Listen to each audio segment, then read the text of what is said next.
Hey everyone, and welcome back to our channel. In order to enable the hidden Android accessibility features, in today's video we are going to guide you through the process for that. So without any delay, let's just dive right into the method. Start by opening up your settings application for that, and you can enable the accessibility menu that should provide a central hub for many features. From your settings, you just need to scroll down and go to the accessibility section, find it up and tap on it.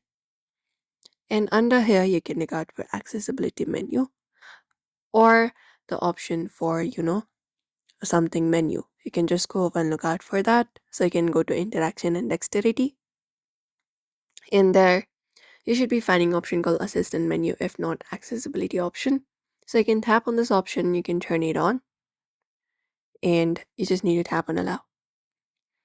Once you tap on allow, you should be finding the menu appearing on your screen. You will be seeing a floating button. You can just go and tap on it. And there you should be accessing options like screenshot, volume, brightness, and more. That is how you basically turn it on, and you should be able to enable the accessibility menu.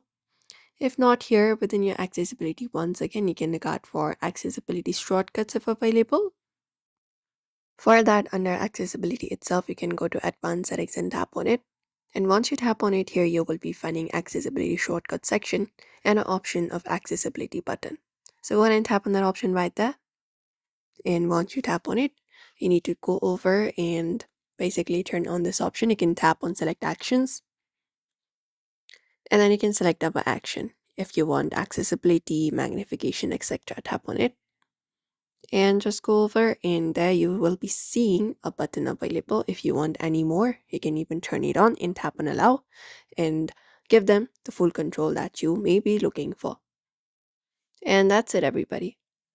So if you'd like to go ahead and basically enable the hidden accessibility feature on your Android, this is the method you can follow up, pretty quick and easy.